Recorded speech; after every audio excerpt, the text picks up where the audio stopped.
El jueves empezó como empiezan los días que no prometen nada. Silencio. La casa respirando despacio. El zumbido del frigorífico más fuerte que cualquier pensamiento. Buenos días, amigos.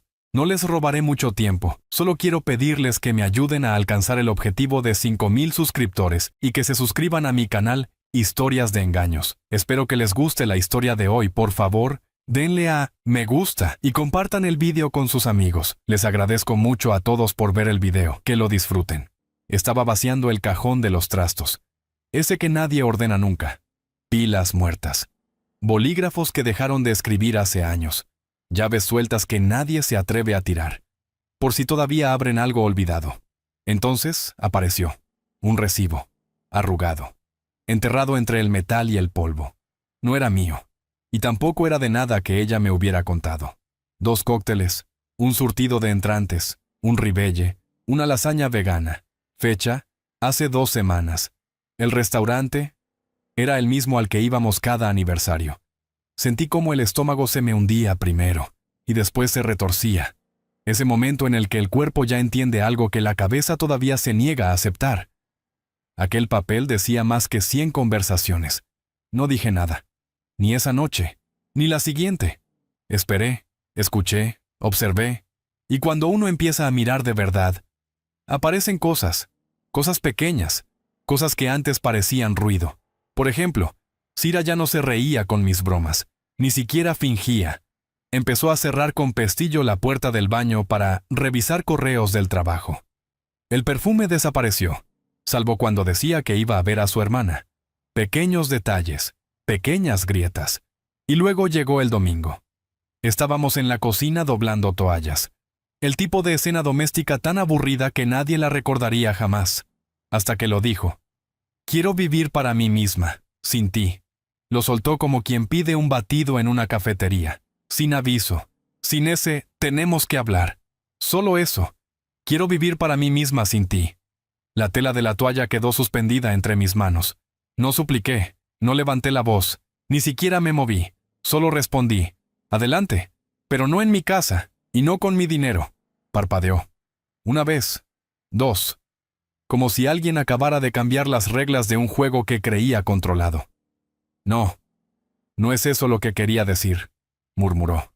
Pero ya era tarde. Ella había querido decir exactamente eso. Y yo también. Porque la libertad siempre tiene un precio. Y yo llevaba demasiado tiempo pagándolo. En su cara algo se quebró. No era tristeza, ni culpa, era pánico. El tipo de pánico que aparece cuando alguien mueve una pieza y de pronto descubre que la partida estaba perdida desde hace varias jugadas. Intentó decir algo. No le salió nada. Se quedó quieta en medio de la cocina, los brazos colgando, mirando el suelo como quien observa un vaso caer, sabiendo que va a romperse. No era eso lo que quería decir, repitió más bajo. Pero de repente, todo encajaba. Cada excusa desconectada. Cada solo necesito tiempo para pensar. Cada viernes en el que volvía a casa con ese olor extraño, un olor que recordaba demasiado a los pasillos de hotel. Todo era el mismo mosaico feo, y yo había pasado meses mirándolo como si fuera arte abstracto. No lloró, no gritó, simplemente salió de la cocina y se llevó el teléfono. Siempre el teléfono. Subí a mi despacho, cerré la puerta, abrí un documento nuevo. No para escribirle, para hacer una lista de todo lo que había ignorado. Punto 1. Hace 2 meses cambió el fondo de pantalla del móvil. Antes era una foto nuestra en el lago Valnera. Ahora era un atardecer genérico sacado de internet. Punto 2. Dejó de seguir a mi hermana en Instagram. Nunca explicó por qué. Punto 3. Empezó a comprar lencería, pero nunca la llevaba cuando estaba conmigo. Solo cuando decía que salía a tomar algo con compañeros del trabajo. La lista crecía, y con cada línea, todo empeoraba. Entonces hice algo que no pienso justificar. Cogí su tablet. Casi nunca la usaba, pero llevaba años sincronizada con su teléfono. Lo había olvidado. O quizá pensó que yo nunca me fijaría. La abrí, y allí estaba todo. Mensajes, capturas, confirmaciones de hoteles, apodos que ojalá no hubiera leído jamás. El nombre apareció varias veces, Gael. No Gabriel, no Guillermo. Gael. Ese tipo de nombre que imaginas en alguien que lleva demasiado producto en el pelo y llama jefe a los camareros. Llevaban hablando 6 meses. Y no era solo emocional. Tenían un calendario. Miércoles, noches de estudio. Viernes, salas de escape. Domingos, ella visitaba a su madre. Solo que su madre se había mudado a Lisboa hacía 3 meses, y Cira reservaba habitaciones de hotel usando mi apellido. Seguí leyendo, mensajes, más mensajes, y uno se me quedó clavado. Es tan bueno conmigo que a veces hasta me siento mal.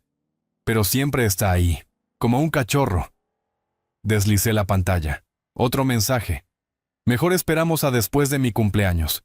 Eloy siempre organiza algo grande, y no quiero levantar sospechas todavía. El mensaje lo dejaba claro. No pensaba irse todavía. Primero quería aprovechar el presupuesto de la fiesta sorpresa de mi cumpleaños. Y después desaparecer. Cerré la tablet.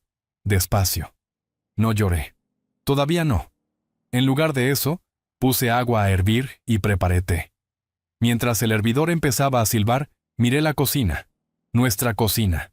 La que yo había remodelado entera porque Cira decía que así quizá le entraban ganas de cocinar. Nunca cocinó. Azulejos nuevos, cajones nuevos. Electrodomésticos que ella eligió. Cada cosa en esa casa parecía murmurar lo mismo. Todo esto lo pagaste tú. La ilusión también. Y lo peor no era odiarla. Ni siquiera sentía eso. Lo que me revolvía por dentro era otra cosa. Odiaba lo estúpido que había sido. Odiaba haber confundido su distancia con misterio. Odiaba haber justificado cada silencio. Cada vez que me hacía sentir invisible. Y yo lo maquillaba como si fuera amor. Pero lo peor todavía no había llegado. Porque cuando finalmente la enfrenté, cuando puse todas las cartas sobre la mesa, esperé al menos una chispa de arrepentimiento, un gesto, una grieta, algo. Lo que dijo después cambió todo. Y no de la manera que imaginaba. A la mañana siguiente actué como si nada hubiera pasado. Preparé café, le di de comer al perro. Me moví por la casa con la misma rutina de siempre. ¿Por qué? Porque necesitaba oírlo de su boca. Necesitaba verla decir en voz alta aquello que intentaba esconder detrás de palabras vagas como libertad. Esperé. Hasta que los dos estábamos en el salón. Ella estaba en el sofá, deslizando el dedo por el móvil, como si ese mismo teléfono no guardara media verdad de nuestra vida rota. Entonces hablé. Tranquilo. Sé lo de Gael. Se detuvo. No fue dramático, nada de películas, solo un pequeño detalle. Su mano quedó suspendida a mitad de un scroll. Los ojos siguieron mirando la pantalla. Intentó hacerlo pasar por algo casual. ¿Quién? Repetí el nombre. Entonces levantó la vista. Has estado mirando mis cosas. No respondí. Solo la miré. Fue ahí cuando soltó la frase que todavía hoy me aprieta la mandíbula. Estás exagerando. No es como si lo amara. Como si engañar solo contara cuando hay flores de por medio. Como si 6 meses de desgaste silencioso valieran menos que 3 palabras. Intentó darle la vuelta. Dijo que yo estaba demasiado disponible, que la hacía sentirse observada, que necesitaba sentirse desprendida por un tiempo. Desprendida. Mientras seguía casada. Mientras seguía viviendo en mi casa. Mientras seguía usando mi apellido para registrarse en hoteles. Me reí. No pude evitarlo. Una carcajada seca. A ella no le hizo gracia. Eloy, esto no tiene nada de divertido. Su tono se tensó. Estás retorciendo todo. No entiendes por lo que he pasado. Ahí estaba. La víctima. Ese papel le salía natural. En ese instante entendí algo importante. No se sentía culpable. Se sentía molesta. Molesta porque la habían descubierto. Me levanté, fui hasta la puerta, la abrí de par en par. Entonces ve, dije. Vive para ti misma, Cira. Sé libre. La miré. Solo no lo hagas en una casa construida con mi lealtad. Su mandíbula se tensó, pero no se movió. Porque nunca creyó que realmente la dejaría ir. No hizo la maleta, no lloró. Ni siquiera dio un portazo. Solo se quedó ahí, mirándome. Como si le hubiera robado el guión. Y empezara a leer líneas que ella no había escrito. Pasaron varios segundos. Luego habló. ¿De verdad me estás echando? No contesté. Estás siendo infantil, Eloy. Se cruzó de brazos. Así no manejan los adultos un matrimonio. La miré entonces. Tienes razón, dije. Los adultos manejan el matrimonio no escapándose con alguien llamado Gael, mientras su marido diseña la terraza nueva que tú querías para este verano. Rodó los ojos. Dios mío. Otra vez con eso. Lo dijo como si fuera una molestia menor, como si la infidelidad fuera algo parecido a tropezar con un escalón, algo que simplemente se supera. Pero ahí fue cuando la situación giró, porque no se fue. No llamó a ninguna amiga, no durmió en el sofá. Fue al cuarto de lavado. Empezó a poner una lavadora. Aquella noche limpió el baño, preparó la cena, encendió una vela. Mi vela. La misma que siempre decía que le daba dolor de cabeza. La observé moverse por la casa, ordenando, cocinando, respirando rutina, como si estuviera intentando borrar la realidad a base de gestos domésticos, hasta que llegó su verdadero movimiento. Lo soltó durante la cena, mientras pinchaba un trozo de pasta con más fuerza de la necesaria. Le he dicho a Gael que se acabó. No respondí. Ya has dejado claro tu punto. Silencio. ¿Podemos no convertir esto en un drama, Eloy? Levanté la vista. ¿Un drama? Suspiró. Reiniciemos. Ya está. Reiniciar. Como si nuestro matrimonio fuera una aplicación colgada que solo necesitara cerrarse y abrirse otra vez. La miré fijamente. ¿Por qué no te fuiste? Se encogió de hombros. Porque esta sigue siendo mi vida. Bebió un sorbo de vino. Que tú estés dolido no significa que yo deje de existir. La observé. Durante unos segundos no dije nada. Luego hablé despacio. Sira, has roto algo. La vela entre nosotros parpadeaba. Y no puedes actuar como si esto fuera solo una mala semana. Dejó el tenedor sobre el plato. Y entonces me miró. De verdad. No ese vistazo rápido que llevaba semanas dándome, como si yo fuera parte del mobiliario. Esta vez me sostuvo la mirada. Solo quería sentir algo nuevo, dijo. Lo dijo despacio, como si fuera una explicación suficiente. No pensé que nos rompería, esa era su lógica. Curiosidad por encima de consecuencias. En ese momento entendí algo más. Sira no se quedaba solo por comodidad. Se quedaba porque estaba convencida de que yo no cumpliría mi palabra. Creía que, tarde o temprano, haría lo de siempre. Ceder, doblarme, tragarme el orgullo y seguir adelante como si nada.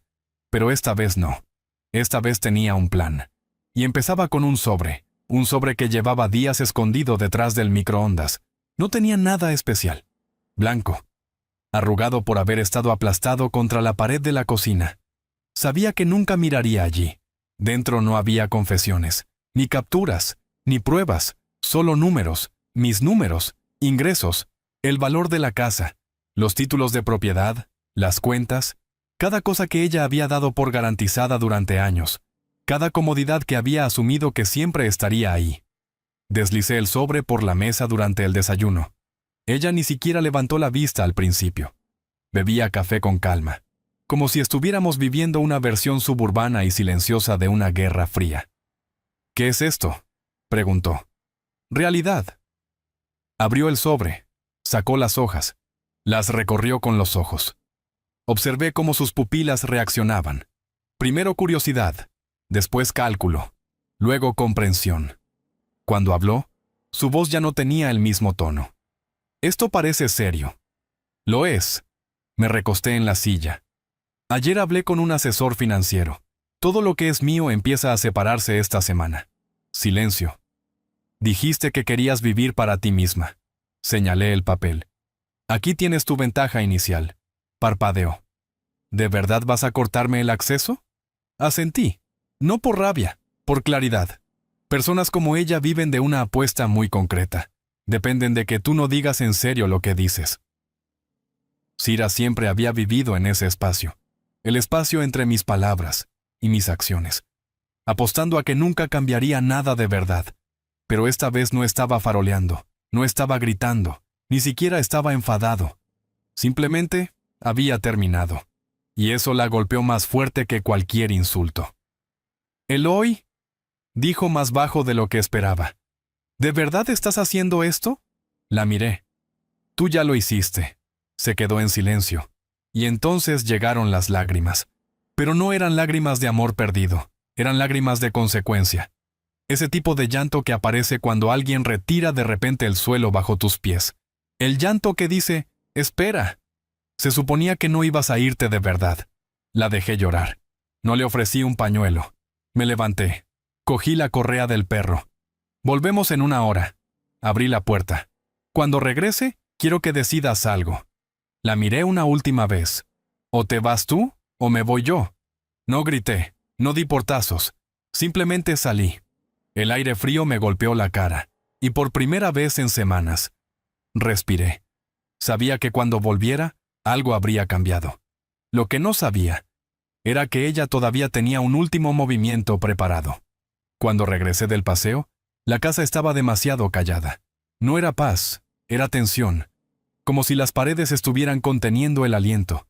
Las luces del salón estaban apagadas, las cortinas cerradas.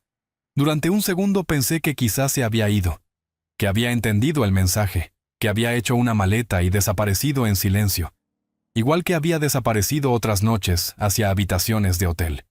Pero no. Estaba en el dormitorio, sentada en el borde de la cama, con un álbum de fotos sobre las rodillas. Eso ya era extraño. No abríamos ese álbum desde hacía años, desde antes de su etapa de yoga, antes de las contraseñas nuevas, antes de las pantallas bloqueadas, antes de Gael. No levantó la mirada cuando entré. Pasó una página despacio. Estaba pensando en cuando me pediste matrimonio. Su voz era baja. ¿Te acuerdas? Asentí. Claro. Señaló la foto. Estabas temblando. Y tú agarraste mi mano tan rápido que el anillo casi salió volando. Sonrió. Una risa corta, extraña. La nostalgia flotaba en la habitación, pero no se sentía real. Se sentía calculada. Camuflaje. Cerró el álbum. Se levantó. Caminó hacia mí. Y me entregó algo. No era un regalo, ni una llave. Era una carta. La escribí anoche, dijo. Hizo una pausa. Antes de que me enseñaras el sobre. Antes de saber que hablabas en serio. Abrí el papel con cuidado. No era larga. No era emocional. Era precisa. Una lista. Condiciones. Lo que ella llamaba términos para una reconciliación. Reuniones semanales para hablar de la relación. Terapia individual. Separación de prueba. Pero viviendo en la misma casa. Transparencia financiera total por ambas partes. Levanté la vista. La miré. Esto no es una carta. Dejé el papel sobre la cómoda. Esto es una negociación. La miré. Estás intentando recuperar el control, Sira. Ella asintió, como si aquello fuera exactamente lo que había que hacer. ¿No? Dijo después. Estoy intentando sobrevivir. Sus dedos se cerraron sobre la carta. Si me cortas el acceso, estoy acabada. No tengo a nadie más. Aquella frase me golpeó. No como una puñalada, más bien como una bofetada al revés. No dolía, solo revelaba algo, patético. Había apostado todo a que yo seguiría siendo el mismo, a que elegiría la compasión antes que la paz. Doblé la hoja con calma. Siempre tuviste a alguien más. La dejé sobre la mesa. Ese era el problema. Abrió la boca. Quería responder. La detuve levantando una mano. No voy a negociar con alguien que solo me quiere cuando me estoy yendo. Silencio. Largo. Pesado. La última carta que pensaba tener se deshizo entre sus dedos, pero yo aún no había terminado, porque todavía me quedaba un movimiento, el único que nunca creyó que haría. Esa noche no dormí. Me quedé tumbado a su lado mirando el techo, escuchando su respiración. Cada inhalación parecía una cuenta atrás. Había probado todo. Negación. Desvíos. Manipulación disfrazada de compromiso. Y yo había permanecido tranquilo durante todo el proceso. Pero había algo que todavía no entendía. Mi silencio no era debilidad. Era preparación. A la mañana siguiente no le expliqué nada. Me vestí, saqué una carpeta del cajón del escritorio y conduje directo al banco. Llevaba una semana moviendo piezas. Despacio. Sin ruido. La casa estaba a mi nombre, las cuentas de ahorro también, incluso la cuenta conjunta. ¿Titular principal? ¿Yo? Bloqueé la tarjeta compartida. Cancelé su acceso secundario. Moví la mitad de los fondos líquidos a una cuenta nueva vinculada a mi empresa. Una cuenta a la que ella no podía acercarse. No era venganza, era protección. No iba a permitir que alguien que me trató como un plan de reserva saliera de mi vida con el paracaídas que yo había preparado. Cuando volví a casa, ella estaba en la cocina. Llevaba una bata que no había usado en meses. Estaba preparando el desayuno, como si todo siguiera igual. Como si todavía estuviéramos interpretando la misma rutina. «Hola», dijo con un tono sorprendentemente alegre. «Te hice café.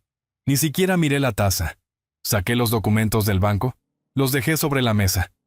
Todo está finalizado», parpadeó. «¿Qué?» «Las cuentas, la casa, los activos». Me apoyé en la encimera. «Mis abogados ya tienen todo».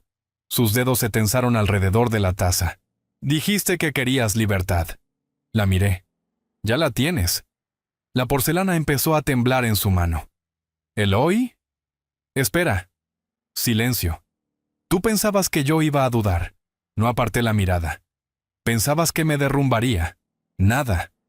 «Pensabas que si te quedabas el tiempo suficiente, yo olvidaría lo que hiciste». La taza quedó inmóvil. No lo hice. Sus labios se separaron. Quería hablar. No salió nada. Y entonces llegaron las lágrimas. Pero esta vez no había cálculo, ni actuación. Solo ese momento brutal en el que alguien entiende que ya no queda cuerda. «No pensé que dejarías de quererme», susurró. La miré. «No dejé de quererte». Una pausa. «Solo dejé de permitir que usaras eso». Cogí las llaves. Y salí. Pensé que ahí terminaba todo. Pero 2 semanas después llegó algo al buzón. Un sobre. Sin dirección de remitente. Solo un nombre escrito a mano en la parte de atrás. Gael. Me quedé mirándolo un buen rato antes de abrirlo. Una parte de mí no quería hacerlo. Podía ser una provocación, una disculpa ridícula, o peor, una especie de victoria. Pero la curiosidad siempre gana. Dentro había una hoja, 4 líneas, nada más. No sabía que estaba casada cuando nos conocimos. Me dijo que eras controlador. Si lo hubiera sabido, no me habría acercado. Perdón por donde terminé metiéndome. Respeto. Eso era todo. Sin firma, sin número. Solo una última confirmación de hasta dónde había llegado la mentira. No solo me había traicionado, había reescrito la realidad para convertirse en la heroína de su propia historia. No estaba huyendo de mí, estaba huyendo de rendir cuentas. Y aún así, no estaba enfadado. Ya no. La verdad es que sentía algo mucho más raro. Ligereza. Por primera vez en casi 10 años, no estaba intentando adivinar lo que otra persona sentía. No caminaba sobre cristales intentando sostener una relación con cinta adhesiva y optimismo. Respiraba. Profundo. Tenía mi espacio, mi dinero, mi calma, y algo que llevaba tiempo perdido. Respeto por mí mismo. No respondí a Gael. No merecía ese tiempo. Pero ese día escribí algo. Para mí. Una línea en una nota. Un recordatorio. No dejes que el amor se convierta en una correa. No ignores tu instinto otra vez. Y si alguien dice que quiere libertad, no la detengas. Solo abre la puerta, y cuando salga, ciérrala. Porque esta historia empezó con una mentira, pero terminó con algo mucho más raro. Claridad. Y a veces, eso vale más que cualquier cierre.